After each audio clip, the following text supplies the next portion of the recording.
गोपीचंद पडळकर माझ्यासोबत आहेत. पडळकर साहेब, रोहित पवार म्हणाले की क्राईमच्या बाबतीमध्ये महाराष्ट्र नंबर 1 आहे. रोहित पवारच्या जवळचे किती लोक आहेत क्राईम करणारे त्याचा शोध घेतला पाहिजे. पुणे परिसरामध्ये अहिल्यानगर जिल्ह्यामध्ये जेवढे गुंड आहेत सोलापूर जिल्ह्यातले तेवढे रोहितच्या जवळचे आहेत. त्यामुळं पहिलं रोहितच्या जवळचे किती गुंड आहेत ह्याची यादी काढली पाहिजे गव्हर्नमेंटने. राम शिंदेंनी कालच्या नगर परिषदेच्या निवडणुकीमध्ये यंत्रणेचा चुकीच्या प्रकारे वापर केला असं देखील म्हणतायत. काय मला माहीत नाही, मला ह्याविषयीची माहिती नाही. खरं तर असं वाटतंय का किंवा काही ओबीसी नेत्यांना टार्गेट वगैरे केलं जातंय? मंत्री पंकजा मुंडे असतील, कधी तुम्ही देखील त्यांच्या निशाण्यावरती असतात, धनंजय मुंडे देखील निशाण्यावर. काय सक्षम आहे, कोणाला टार्गेट करायचं त्यांना करू द्या. आम्ही पुरून उरलो आहे, कुणीही करा.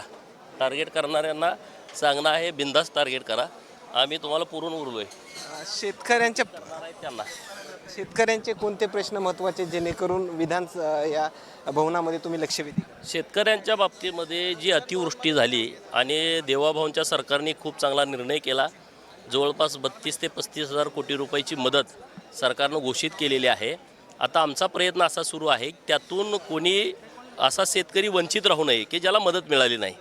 नजर चुकीनं असेल, टेक्निकल अडचणीमुळे असेल किंवा एखाद्या शेतकऱ्याला ह्या योजनेची माहिती नाही, तर अशा सगळ्या गोष्टीची काळजी सरकारच्या माध्यमातून आम्ही घेतो आहे.